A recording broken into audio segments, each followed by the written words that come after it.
የቤታችሁን ገበና መጠበቅ የማትችሉ ግብዞች ናችሁ። ለዚህ ታላቅ ተጫዋች ምንድነው በእግዚአብሔር እንደዚህ ያለ በሽተኛ ያለ እንዴት ሰው ወጥቶ በሰላም ይገባል? ጆን ዳንኤል አርሲ ላይ ላረዱት አክሱም ላይ መስጊድ ስሩላቸው ብላ ወደ ሳይሆን በግድ ትዋደዳለህ የሚል ማንም ሰው በእናንተ ላይ ክፉ ሲያስብ እናንተን የሚነካ የአይኑን ብሌን እንደነካ እወቁ። ይሄን ነው በቃ ካንተ ናፍቅ ነው። በኢየሱስ ወደዳችሁም ጠላችሁ ፍርድ ይዘገይ ይሆናል እንጂ ይመጣል። እውነት እኮ ነው። መርዝ የሆነ ምላስ ያላቸው ሰዎች አሉ። ነፍስ የሚሰብር ምላስ ያላቸው ሰዎች ፓራላይዝድ ክሪፕል የሚያደርግ ሞዴል የምታደርጉትን ሰው ምረጡ፣ ያለዚያ አወዳደቃችሁ የከፋ ነው። ሞዴል መምረጥ ከፈለጋችሁ ኢየሱስ አለላችሁ። እሺ አትታገሉ ከሰው ጋር። አሁን እንኳን ብሞት አይቆጨኝም። መሞታችንም አይቀር ከሆነ ኢየሱስ ክርስቶስን አውቀ ነው። ነገር ግን እግዚአብሔር በምሕረቱ ባለጠጋ ስለሆነ ምሕረቱ ብዙ ነው፣ ምሕረቱ ብዙ ነው፣ ብዙ ነው፣ ብዙ ነው፣ ምሕረቱ ብዙ ነው፣ ብዙ ነው። ሰላም እንዴት ናችሁ? እኔ ወንድማችሁ ጂም ቬሪያው ነኝ። ዛሬም እንግዲህ እንደተለመደው በቆንጆ ቪዲዮዎችና በአስተማሪ ቪዲዮዎች ሰዓትና ጊዜን ጠብቄ ከች ብዬላችኋለሁ። ሁላችሁም እንደተለመደው ቪዲዮን ከመጀመራችሁ በፊት ላይክ እያደረጋችሁ ቪዲዮን ጀምሩ። ሰብስክራይብ ያላደረጋችሁ ሰዎች ሰብስክራይብ እያደረጋችሁ ቤተሰብ ሁኑ። ወዳጅነታችሁን አጠናክሩ። የ30,000 ሰብስክራይበር ቻሌንጃችን እንደቀጠለ ነው። ለመሙላት በጣም ጥቂት ሰብስክራይበሮች ብቻ ነው የሚቀሩን። ሰብስክራይብ እያደረጋችሁ ሰፖርታችሁን ግለጹልኝ።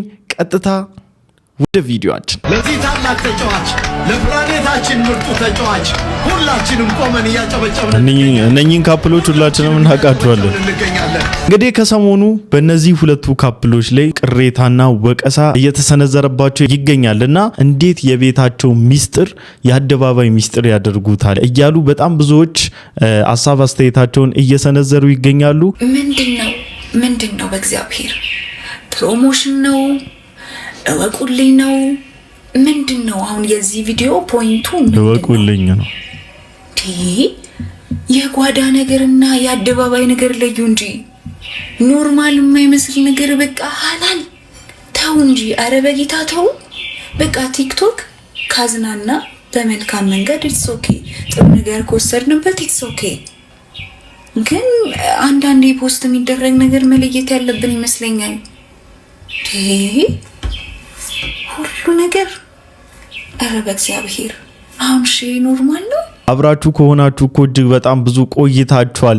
ምንድነው አይበቃም ወይ የተባሉ በሶሻል ሚዲያ ላይ በተደጋጋሚ ሲጠየቁ ነበርና በዚህ መልኩ ሆነ ተከናወነ እያሉ ነውና ሶሻል ሚዲያ ላይ እኔ ፐርሰናሊ የጓዳ ሚስጥር ነው። በነገራችን ላይ ትዳር ውስጥ ካላችሁ ነውር አይደለም ነውርም ሆኖ አይደለም እኮ ግን አደባባይ ላይ አውጥታችሁ የምታሳዩት ነገር ደግሞም አይደለም ነው። አዘሴም ታይም በቃ የግላችሁ ሚስጥር ነው፣ የጓዳያችሁ ጉዳይ ነው፣ የጓዳያችሁ ሚስጥር ነው። ምን እንዳናደርግ ነው ለኛ የምትነግሩን? በቃ ሰው ጓጓ ምናምን ስለናንተ ኦብሰስ ዶነ ውለዱ ምናምን አላችሁ። አረ በቃ ጉጉት ነው፣ ስለሚወዳችሁ ነው ሰው ሐሳብ አስተያየት ሊሰጣችሁ የሚችለው። ግን ይሄ ሀፕን አደረገ እንዴ?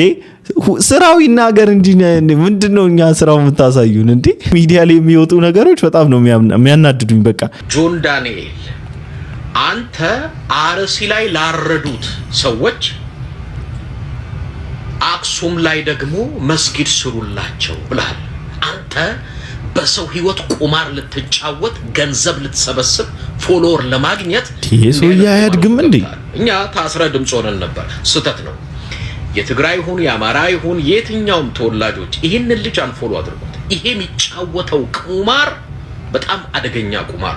አብዛኛው ከአገር ውጪ ሆኖ መርዛቸውን እየወረወሩ ያሉ አንደኛ የሃይማኖት አቋም አለን የሚሉ ሰዎችን ጆሮ እንዳሰጧቸው፣ ሁለተኛ የፖለቲካል አቋም አለን ብሎ ሐሳብ ለሚሰነዝሩ ሰዎችም ቦታ እንዳሰጧቸው። ምክንያቱም እነኚህ ሰዎች ብሔርን ከብሔር ጋራ ሃይማኖትን ከሃይማኖት ጋራ ተዋዶ ተፋቅሮ ተጋብቶ አብሮ እየኖረ ያለ ማህበረሰብ ውስጥ እርሾ መሆን ነው የሚፈልጉት። አሁን ይሄ ወንድማችን ጆን ዳንኤል የእውነቴን ነው የምላችሁ በምንም ሚንስ በፈለከው አቅጣጫ ቼክ ብታደርገው የእውነት ሙስሊምን ደግፈው ኦርቶዶክሶች ይታረዱ የሚል አይነት ሰው አይደለም እንዴ በጭራሽ። እንዴት ነው ይመጣው? ምን ማለት ነው? ለምንድን ነው የሚለው? ምንስ ይሁን ብሎ ምን ጎደለብኝ ብሎ? ልጁ የገንዘብ ችግር ኖሮበት አይደለም፣ የእውቅናም የዝናም ችግር ኖሮበት አይደለም። ሁሉም ሙስሊሞች አንድ ናቸው ብላችሁም አትደምድሙብን። ከሙስሊም ልጆች ጋር ተምረናል፣ ከሙስሊም ልጆች ጋር አድገናል፣ ከሙስሊም ልጆች ጋር እየሰራን ያለ ነው። ጠላት አታድርጓቸው። ጠላቶቻቸው እንድንሆንም መርዝ አትዝሩ። በዚህ ሃይማኖት ስር ተመሽገው ህዝብ እያረዱ ህዝብ እየጨረሱ ያሉት ሁሉ እነዚህንም ይወክላሉ ማለት ነው። ብታዩዋቸው እኮ ከጎናችን ያሉት እንዴት እንደሚሸማቀቁ በነዛ ስራ በሚደረገው ነገር ሚዲያ ላይ የወጡ አንገታቸው መቅላት ነው፣ አንገታቸው ማረድ ነው፣ መግደል ነው፣ ምን ማድረግ ነው ብሎ ሲያወሩ ቪዲዮ ሼር ስናደርግላቸው እንዴት እንደሚደብራቸው። አረኛ አይወክሉንም፣ አረ እኔ እንደዚህ አላስብም፣ እኔ እንደዚህ አይነት ነገር አይመቸኝም ምን ማለት ነው ብሎ ሁላ የሚበሳጩ አሉ። ከነሱ ጋር ማትዋደዱ ነው ምን ችግር አለው? ይሄ ሰው ከቅንነት ጥያቄ ቀረበለት፣ ያንን ጥያቄውን አክሴፕት አድርጎ ደግሞ ይሄው ምንም ችግር የለውም እንዲናደርጋለን አለ። ይሄ እኮ አንዱ የኢትዮጵያዊነት አካል ፕላስ ደግሞ ሁማኒቲ ስለሆነ ነው እንጂ ከሃይማኖት ጋር አገናኝተ የፖለቲካ መርዝህን የምትዘራበት አይደለም። አንዳንዶቻችሁ ወደ ሚዲያ ስትመጡ እንደ እድሜያችሁ ሁኑ እንጂ ታናናሾቻችሁን ለማስመታት ታናናሾቻችሁን ለማስረገጥና መድረሻ እንዲያጡ ለማድረግ ሌት ተቀን ደፋ ቀና እያላችሁ አትስሩባቸው። የእውነት አንፈልግም። ዛትስ ዋይ በመሃላችን ያሉ መርዞችን መረኖችን ነጥዘን ማውጣት አለብን። አሉ ከጎናችን ናቸው፣ ብዙ ሩቅ አይደሉም። እያሳረዱም እያረዱም ያሉ እየተናገርኩ ያለው ለዚህ ነው። ህይወቱን ለመምራት ምናምን እየተውተረተረ ያለው ወጣት ላይ መርዝህን አትዝራ። ነፍስ የሚሰብር ምላስ ያላቸው ሰዎች አሉ። ፓራላይዝድ ክሪፕል የሚያደርግ በእነሱ ቃል ላይ አጋንንት ተሳፍሮ የፈለገውን የሚያደርግ ሶስት ሰዎች አንድ አይነት ቃል ቢሰድቧችሁ እኩል አያማችሁ። የአንዳንድ ሰው ይኸውልህ መርዝ የተቀባ ቀስት ነው። ስፒሪት ድረስ መጥቶ እንክትክትህን ነው የሚያወጣ። ኤልዛቤል አንገትህን እቆርጥሃለሁ ስትለው አንገትህን እቆርጥሃለሁ የሚለውን ቃል ከዚህ በፊት ስላልሰማ አይደል ኤልያስ የእሷ ንግግር ጋር አብሮ ብሞት ይሻለኛል እንዲል የሚያደርግ መንፈስ ከቃሏ ጋር መጥቶ ወቅቶታል። ሰው ውሰደኝ፣ በቃ እኔ መኖር አልፈልግም፣ በቃ ጨረሱ። 400 የበዓል ነቢያት ተልኮ ትናንት ከሰማይ እሳት ያወረደ ሰው እሱን ሁሉ ማየት እስከማይችል ድረስ በምድረ በዳ እንዲቅበዘበዝ ያደረገ ቃል ነው የለቀቀችበት ሴትዮ አይደለችም ማለት ነው። የተናገረችው ንግግር ጋር አብሮ የሄደ ይሄንን ትልቅ የእግዚአብሔርን ሰው ያናወጠ ቃል አለ ማለት። አንዳንድ ሰው ባይናገራችሁ ይሻላል። አለቀ በቃ።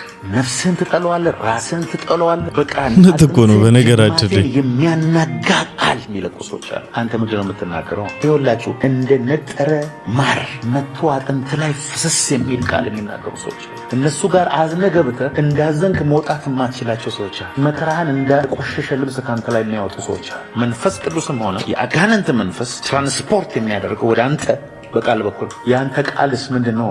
ለዚህ ነው ከአንደበታችን የሚወጣውን እንናገረው ነገር ነገ ሌሎች ላይ ምን አይነት ኢምፓክት አለው፣ ምን አይነት ተጽዕኖ አለው፣ ይጎዳቸዋል፣ ምንስ ይጠቅማቸዋል እያልን ሪያላይዝ እያደረግን እያገናዘብን ነገሮችን ስፔሻሊ ከአንደበታችን ከሚወጣው ቃል ዋይዝ መሆን ያለብን ለዛ ነው። ወደዳችሁም ጠላችሁም ፍርድ ይዘገይ ይሆናል እንጂ ይመጣል። እግዚአብሔር ተከፋ። ለምን? ፍርድ ስለሌለ። እውነት አደባባይ ላይ ወድቋል፣ ፍርድ የለም። ከፋው። እናንተም ሰፈር ቁጥር ሆኗል ሰው። አሁን ኢትዮጵያ ውስጥ እየተለመደ ያለው ይሄ ቁጥር። ድሮ አንድ ሰው ሞተ ሲል ሞት ብርቅ ይገረም። አሁን ስንት ሰው በቂ ኃጢአቱ አስከፍቶታል፣ መበተኑ አስከፍቶታል፣ አመፁ አስከፍቶታል፣ ደም ማፍሰሱ አስከፍቶታል፣ መገዳደሉ አስከፍቶታል፣ ኃጢአቱ አስከፍቶት የዙር ርኩሰት አስከፍቶታል። ይሄን ጉዳይ አይቶና ተረድቶ ደግሞ የሚማልድ ሰው ሲፈልግ ባጣ ጊዜ ደነቀው እግዚአብሔር። ንፋስ እንደሚገፋው ጎርፍ ድንገት ይመጣል፣ የገዛ ክንዱ መድኃኒት ያመጣል። ለምን ካላችሁኝ ፍትህ የእግዚአብሔር የባህሪ ገንዘቡ ስለሆነ እናንተን በኢየሱስ ክርስቶስ የመስቀል ሥራ ካዳናችሁ በኋላ በሆነ ቸርች ወይ መጋዘን ውስጥ እየከመረ የማስደነቅ ፕሮግራም እግዚአብሔር የለውም። ነው የሚል ሰው የለም፣ አይደረግም የሚል ሰው የለም። ንጹህ ነው እሱ። ናቡቴ እናውቀዋለን፣ ብዙ ዘመን የኖረ ነው፣ የአባቶቹን ርስት ያስጠበቀ ነው እሱ። ይሄ ስፍራ የሱ ነው፣ ይሄ ከሱ አይደለም። አባቱና የተወራረሰ የሱ ነው፣ መኖሪያው ነው፣ ስፍራው ነው። ለምንድን ነው በግፍ የምትወስዱበት? ለምንድን ነው በግፍ የምትገሉት? እሱ ነው። ይሄንን ለማድረግ ፈልጋችሁ ነው፣ ተንኮል ነው የሚል ሰው የለም። አንድ ኤልያስ ብቻ 150 ምናምን ገባን እየተባባልን አይደል? ኢትዮጵያ ውስጥ እንኳን ምንድን ነው የሚተራመሰው? የሚገርም ነው። ሆድ ይዞ የሚሮጥ ምናምን ነው ማለት ነው። እውነትን የሚሸጥ ነው ማለት ነው። በክፋት ለመጠረግ የሚወጣ ነው ማለት ነው። ደም ለማፍሰስ እጆቹ አሁንም ደም ለማፍሰስ የሚሮጥ እግርና እጅ ይዞ ይሆን የሚወጣው? አሁን ይሄ ወንጌል የማይመስለው ማለት ሰው እንዳለ ታውቃለች። ትላንትና እንደዚህ ብዬ በተናገርኩት ቪዲዮ ላይ እንዴት ነው ታዲያ እነ እዩ ጩፋን ሳትወድ ታዲያ እነ ሄኖክን ሳትወድ እንዴት ሰው ውደዱ ምናምን ብለህ ትላለህ? እኔ ጠላቸዋለሁ መቻልኩ። እኔ ሰው ጠላለሁ አላልኩኝም። ከአንደበቴም ሲያስጠሉኝ ብዬ አላውቅም። እንደዚህ አይነት ቃል ካፌ ወጥቶ አያውቅም። እኔ ሁሌም ህዝብ እያሳቱ ነው በወንጌል አመካኝተው ወንጌል ሳይሆን ህዝቡ ወደ ሌላ መንገድ ክርስቶስ በማያውቀው መንገድ ሊድ እያደረጉ ነው፣ ሚስ ሊድ እየተደረጋችሁ ነው እያልኩኝ እነዚህ ሰዎች እያመጡ ያሉትን ሱት የሆነውን ትምህርት እየተቃወምኩ ነው ያለሁት። ታራምዱትን አቋማችሁን መቃወምና አስተምሮታችሁን መቃወም ማለት እናንተ መጥላት አይደለም። ብንጠላም ልንጠላ የምንችለው በእናንተ ላይ አድሮ እንደዚህ ያቅበዘበዛችሁና እየተጫወተባችሁ በትውልዱም እንድትጫወቱ እያደረጋችሁ ያለው አውሬውን ስፒሪት ነው በውስጣችሁ ልጠላው የምችለው። ተዋደድ ለመባል ከሃይማኖት ስር መመሸግ አይጠበቅብኝም። መዋደድ አለብን። በውስጣችን ያለውን መርዝ፣ በመሃላችን ያለውን ዘረኝነት፣ ጎጠኝነት፣ መንደሬነት ማስወጣት አለብን ብለን መነጋገር ያለብን ሰው ስለሆንን ብቻ ነው። መንፈሳዊ ስለሆንን ብቻ አይደለም። እግዚአብሔርን አትናቁት።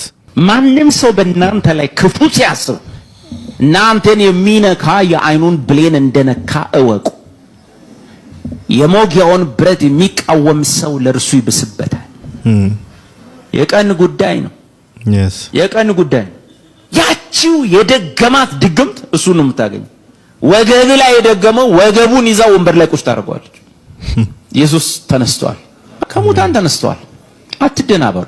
ወንድምህን መውደድ ግዴታ ነው፣ ውዴታ አይደለም፣ ግዴታ ነው።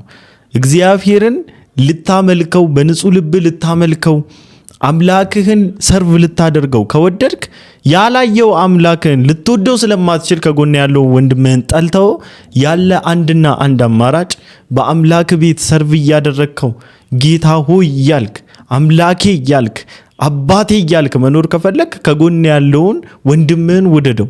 ይህ የጂሚ ቤሪያው ትእዛዝ አይደለም፣ የአምላክ ትእዛዝ ነው፣ የቅዱስ ቃሉ ትእዛዝ ነው። ለቃሉ ደግሞ ታማኝ ባሪያዎች ነው መሆን ያለብን። ጂ+ ምናምን ላይ ስንኖር ምናምን በቃ ሞልቶልን ከዛ ሚስቱን እዛው እስካላኖረ ባልነት የማይሰማው ሰው ካለ ገባ ብሎ የመጀመሪያ ቪዲዮቻችንን የሁሉንም ሪሌሽንሺፕ ነው ማለት የመጀመሪያ ቪዲዮቻችንን ከየት ኮንዶሚኒየም እንደመጡ ከየት አፓርትመንት ምናምን እንደወጣን ምናምን ስታይ ኦኬ ለዚህ ሰዎች በጣም ተግተዋል ማለት ነው። አብረው እኔ አጎታ ማነው ወልደን ስትገባ ወደ ቤት ዳይመንድ ነው ያረኩላት።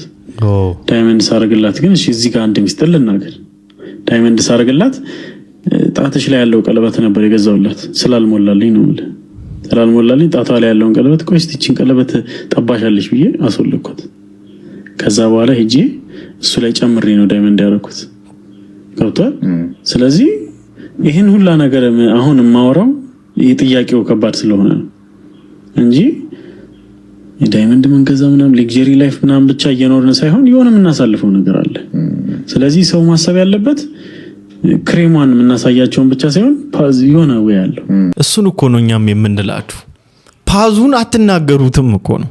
በጣም ብዙ ጊዜ ፕሮጀክት የምታደርጉት የትዳር ኢሜጅ እግር መተጣጠብ፣ ግንባር መሳሳም፣ መተቃቀፍ፣ አባ እማ እናቴ የኔ አባት የኔ ማር የኔ ወሌላ በቃ ነው ስላችሁ ፎልስ የሆነ ኢሜጅም ነው አንዳንዴ ፕሮጀክት የምታደርጉት። ሪያሊቲ ላይ ሲመጣ አስቸጋሪ ነው ማለት ስናይ ምናምን አሁን እግሯን ስታጠብ አይተ ምናምን እግሬን ያጥበኛል ብላ ምናምን ያገባች ሴት እግሯን የሚያጥብ ወንድ ካልሆነ ምን ያህል ኦፌንድ እንደምትሆን አስቡ። አንዳንዴ ክሬሟን ብቻ አታሳዩን ነው አክቹአሊ ስትጣሉ ምናምን አሳዩን ምናምን አይደለም። አይመጣውም፣ ሂሳቡም አይመጣውም። ስትጣሉ ምናምን ሳይሆን ሊትራሊ ቁጭ ብላችሁ ምናምን ነገር የማስተማር አጀንዳ ካላችሁ ሚዲያ ላይ መምጣታችሁ ፕላስ ደግሞ አሴ ክርስቲያን አክቹአሊ በዚህ አጋጣሚ በጣም የምወዳችሁ በጣም የማከብራችሁ ደስ የምትሉ ባለትዳሮች ናችሁ። በጥበብና በሞገስ ልጃችሁን ያሳድግላችሁ። ስለ ትዳር ልታስተምሩ ከፈለጋችሁ ያለውንም ሐስል በደንብ አድርጋችሁ ለመናገር ሞክሩ። እዚህ የደረሳችሁበትንም ፓዝም ቢሆን ብትናገሩ ሰው ይማርበታል እንጂ አይጎዳበትም። ምናልባት የምትሰሩትን ስራ ግልጽ አድርጋችሁ መናገር ፌር ላይሆን ይችላል፣ ትክክልም ላይሆን ይችላል። ሁኔታው ላይ ዲፔንድ የሚያደርግ ነገር ነው። ቪዲዮ የምትሰሩ ካፕሎች እባካችሁ ፎልስ የሆነ ኢሜጅ ፕሮጀክት አታድርጉብን። ሞዴል መምረጥ ከፈለጋችሁ ኢየሱስ አለላችሁ። እሺ አትታገሉ ከሰው ጋር። ኢየሱስን ተመልክተን ነው የሚለው መጽሐፍ ቅዱስ።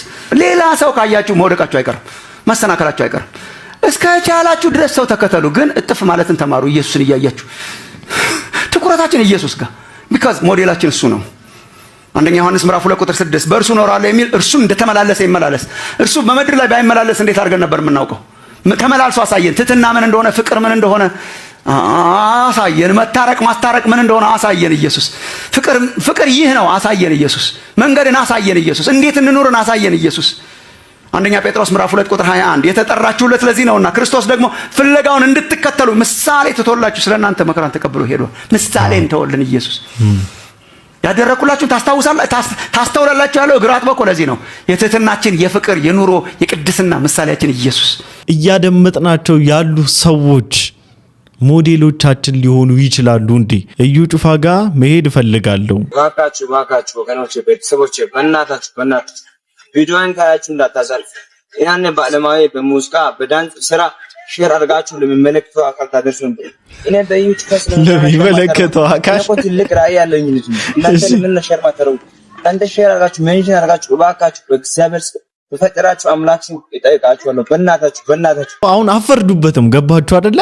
አንፈርድበትም። በቃ የዚህ ሰው ሮል ሞዴል እዩ ጩፋ ነው።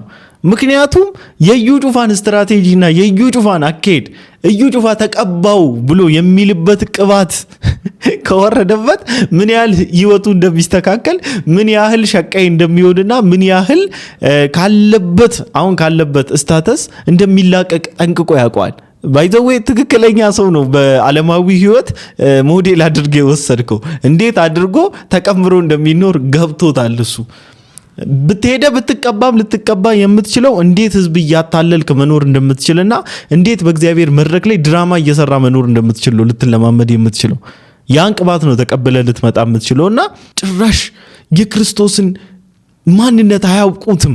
የክርስቶስን መልክ አልተረዱትም። ኢየሱስ ማን እንደሆነ አልገባቸውም። በቃ በደመ ነፍስ ነው እየኖሩ ያሉት። በዘፈቀደ ነው እየተመላለሱ ያሉት። በቲቪ ላይ የሚያዩት ነገር ሁሉ ድራማ እየሆነ እንዳለና እንደሚያስቡት እንዳልሆነ ማንድም ኤክስፕሌን አሁን ይሄን ሰው ሄደ ከትምህርት ቤት ተባረዋል፣ ባለበት ኢንቫይሮንመንት ሰድቧል፣ ምን ተብሏል፣ እኔም ሳላውቅ ሰድቤው ነበር ምናምን ትላለች። ይህ ሰው ከባድ የሆነ ተጽዕኖ አለበት። ምን ያድርግ? ምንም ብትሉ አይመጣልህ። ምክንያቱም እዩ ጩፋ የክርስቶስን መልክ አደብዝዞ እራሱን በብዙዎቻቸው ልብ ውስጥ ስለሳለ ያሏችሁን በሙሉ በመንፈስ ቅዱስ እርዳታ እየጸለያችሁ አራግፉና እግዚአብሔር ስለናንተ ያለውን ብቻ ይዛችሁ ቀጥሉ መንገድ። አለበለዚያ ይኸውልህ ፈቀቅ አትልም። ለምን መሰለ? እንትነ ብለው የነገሩን አእምሮ አምኖ መንቀሳቀስ አቅቶታል እኮ ታውቃለህ። የቁም እስረኛ ነህ። አልገባህም እንጂ አንተ እግዚአብሔር ያለህን ሰው ያለህን አይደለም። ገባህ? እነሱ እንዳሉትማ ቢሆን አልቆልን ነበር እኮ ታውቃለህ። ሰዎች እንዳሉት ቢሆን የድሮ መምህሮቻችን እንዳሉን ቢሆን የድሮ አገልጋዮቻችን እንዳሉን ቢሆን አልቆልን ነበር እኮ። ገባህ? ግን እግዚአብሔር እንዳለን ስለሆነን ነው። ስለዚህ ማድረግ ያለብህ አንድ ትልቅ ነገር ዞር ብለህ ቃኘት አድርግና ድሮ የተነገሩኝ ያመንኳቸው ነገሮች እየጎዱኝ ያሉ ምንድናቸው ብለህ እነሱን አጣራና ቆርጠህ ጣል። ገባህ? አይጠቅሙም፣ ወደኋላ እያስቀሩ ነው። ብድግ ብለህ ተነስተህ ሩጥ። አጭር ዘመን ነው የምንኖረው። ገባህ? ሞት የእድሜ ገደብ የለው። ከአንተ ታናናሾች አልፈዋል ከዚህ በፊት። እግዚአብሔር በዚህ ዘመን ያቆየህ ለምክንያት ነው። እሷን ምክንያት ያዝና ሰው ያለህን ትተህ አእምሮህን ከእግዚአብሔር ጋር አገናኝተህ ወደፊት መቀጠል አለብህ። አለበለዚያ ነገ ያንተ አይደለም። ገባህ? ነገ በእግዚአብሔር እጅ ነው። አእምሮህ መዳን አለበት። ገባህ? እዛ ላይ ደግሞ አንተ ካልሰራ ማን ይሰራበታል? ሰዎች ያልሆን አይደለም እግዚአብሔር ያለህና አንተ። ገባህ? እግዚአብሔር ይወዳል። አራክፈ እርሱ ወዳየልህ እርሱ ወዳዘጋጀልህ ትራክ ውስጥ ካልገባ መቅበዝበዝ ነው የሚሆንብህ። ሰው ምንም ያህል በምድራዊ ህይወቱ ምንም ቢዝነስ ቢጀምር ስለ ቢዝነሱ ዕውቀት ከሌለውና ቢዝነሱ መሳለጥ የሚችልበት ትራክ ውስጥ ካልገባ በጭራሽ ስኬትም ሰክሰስን ሊያገኝ አይችልም። በጭራሽ ትርፍ ሊያገኝ አይችልም። ኪሳራ ነው። ሁለተኛ መቅበዝበዝንም ያስከትላል። ስለዚህ ትክክለኛውና the right way the right path የተባለው ነገር ውስጥ ራሳችሁን ማግኘት ራሳችሁን እዛ ትራክ ውስጥ ማግኘት አለባችሁ። ያም የክርስቶስ ኢየሱስ መንገድ እሱ ይበልጣል። እንድንኖር አይደለም መጸለይ ያለብን። አሁን ለሰዎች እንደዚህ ችግር ደረሰ እንደዚህ በዚህ ቦታ እንዲሆነ ስንባል ኢየሱስ ክርስቶስን አውቀውት እንዲሞቱ መሞታችንም አይቀር ከሆነ ኢየሱስ ክርስቶስን አውቀ ነው ሁለት ሞት ለምን ይሞታል? ወደ ዘላለማዊ ህይወት ወደ ዘለቄታ ወዳለው ህይወት እንዲገቡ ነው መጸለይ ያለብንና መጽሐፍ ቅዱስ ምን ይላል? በተመቻቸ ስለዚህ ዓለም በማስተዳር በማሰብ ልባችሁ እንዳይከብድና ያቀም በድንገት እንዳይመጣባችሁ ይላል። እና እኔ መጸለይ ያለበት ሌሎች ሰዎች እንዲድኑ እኛ ደግሞ ክርስቲያን ደግሞ እንድንነቅ ታጥቀን ተዘጋጅተን እንድንጠብቅ ነው። አይ ቲንክ ይሄ ዘመን እንደዚህ የምናደርግበት ነው። ኢየሱስ ኢየሱስ ኢየሱስ ለኢየሱስ ብቻ የምናወራበት ነውና ይሄ በጣም ያንገበግበኛል። እኔ አይ ቲንክ ይሄ ራሱ አም ሹር ይሄ የእግዚአብሔር ሐሳብ ነው። ሞታችን ላልቀረ በዚህ ምድር ላይ እንደው መቅበዝበዛችንም ሆነ በስኬት መንገላታችንም ላልቀረ ኢየሱስን ማወቅ ግን ይሁንልን።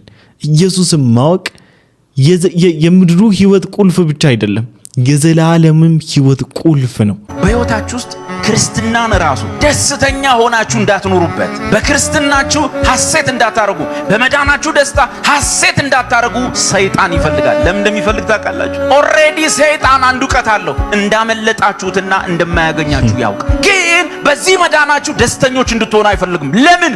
በዚህ ደስታው ስትሆኑ ከሱ መንግስት ብዙ ሰው ታወጣላችሁ። ሌላ ሰው መጠቀም የለበትም። ስለዚህ አንተን ሁል ጊዜ ፈሪ ተጠራጣሪ በዘመርኩ ቁጥር ከዛ ሰው አንተን ያይና አረ ሰው ድሮ ደና ደስተኛ ነበር፣ ምንድነው እንደዚህ ቁዝሚ ሆኖ? ከዛ በኋላ ኢየሱስ ያድነው አረ ለራስም አልጠቀመህም ብሎ ከሄደ በመዳን ደስታ ውስጥ ሰው ሲያገኝ የዘላለም ህይወት ጉዳይ መረጋገጡን ስታውቅ መዝሙር ዝማሬ መቀየር ሲጀምር ወሬ ሁሉ መቀየር ይጀምራል። ንግግር ሁሉ ምንድነው የዚህ ምንድን ይለያል እንደ እነዚህ ጴንጤነት ስትባል ሰው በአንተ ላይ ያለውን እረፍት ይፈልጋል። ሰው በአንተ ውስጥ ያለውን ደስታ ይፈልጋል። ስለዚህ ምንድነው የሚያደርገው? በወንጌል የመጣውን ውበት የማጥፋት ስራ ይሰራል። አማኙም ፈሪ፣ እርግጠኛ ያልሆነ፣ ግራ የተጋባ የሆነ ነገር ምናምን ምሰሙትን የሚያስጠላ ነገር ያደረገው ሰው እንዴት ወደ ወንጌል ይመጣል? ኩነኔ በጣም መጥፎ ነገር። የእግዚአብሔርን ልጆች ኮንደምድ ማድረግ መኮን እግዚአብሔር ያጸደቀውን ማን ነው የሚከስ? የሁለቱ ሰባኪዎች ስብከት ግን ያወጣን ማን ነው? እግዚአብሔር ነው። እሱ ምን ያደርገናል? ያወርሰን።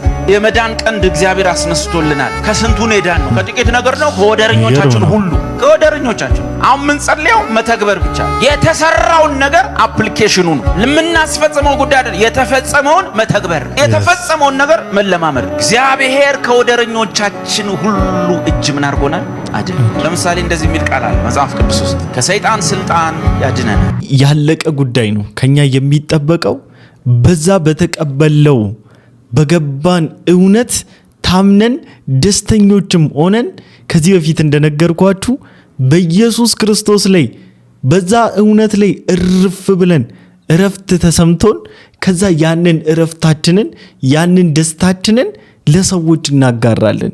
አለማጋራትም አንችልም። እኛ ጋር ያለውን ደስታ አይተውት ራሱ ይመጣሉ። ስለዚህ በገባችሁ በተቀበላችሁት ወንጌል ደስተኞች ሁኑ። ለማንም እንዳትናገሩ። አንድ ሚስጥር ልንገራችሁ፣ ለማንም እንዳትናገሩ። ሃይማኖት አያድንም። ኢየሱስን ራሱ የሰቀሉት የሃይማኖት መሪዎች ናቸው። ስለዚህ የኔ ሃይማኖት አያድንም። የኔን ሃይማኖት እንዳትከተል፣ ኢየሱስን ተከተል። ኢየሱስን ጲላጦስ ፊት ያሳጡት የዋሹበት ፖለቲካ የሰሩበት አንተ የሃይማኖት ካባ የለበሱ የሃይማኖት መሪዎች ናቸው። እኔ በአደባባይ የማከብረው የማነክሰው ሃይማኖት የለም። በአደባባይ የማነክሰው ጌታ ኢየሱስ ነው ያለው። ምን እየተሰማኝ እንዳለ ነግራችኋለሁ። በጣም ብዙ ጊዜ ደጋጋሚ እዛ ጋራ ሰዓታቸውን ጠብቆ የሚሰለፉ ሰዎች አሉና ምናልባት አንድ ቀን ሲሰሙት ሊደብራቸው ይችላል። ሁለተኛ ቀን ሲደገም ቢደብራቸውም የማዳመጥ ፕሮባቢሊቲያቸው ሰፊ ይሆናል። ሶስተኛው ቀን ይለምዱታል ይህን ሰው። አራተኛው ቀን በቃ በአይናቸው ይፈልጉት ይጀምራሉ። አለ ወይስ የለም? ያ እውነት ልባቸው ውስጥ ዘር ዘርቶ ፍሬ አፍርቶ ምናምን ነገር ያገኙታል። እና እኔ ምንድነው ከዚህ ወንድማችን የተማርኩት ኮንሲስተንትሊ ለወገኖቻችን የገባንን እውነት በማካፈል እኛ ዘር እንዘራለን። አባታችንና አምላካችን መድኃኒታችን ደግሞ ፍሬ ያፈራል። ፍሬ እንዲያፈሩ ያደርጋቸዋል። በቃ እኛ የሚጠበቅብን የተሰጠንን እጃችን ላይ ያለውን ዘር መዝራት ብቻ ነው። ለማንኛውም ለዛሬ ይዤላችሁ የመጣሁት ቪዲዮ ይህን ይመስል ነበር። ሁላችሁም እንደተማራችሁበት ቁም ነገርም እንደጨበጣችሁበት ተስፋ አደርጋለሁኝ። በቀጣይ ቪዲዮ እስክንገናኝ ድረስ ሰላም ቆዩልኝ። ወዳችኋለሁ። ይመቻችሁ።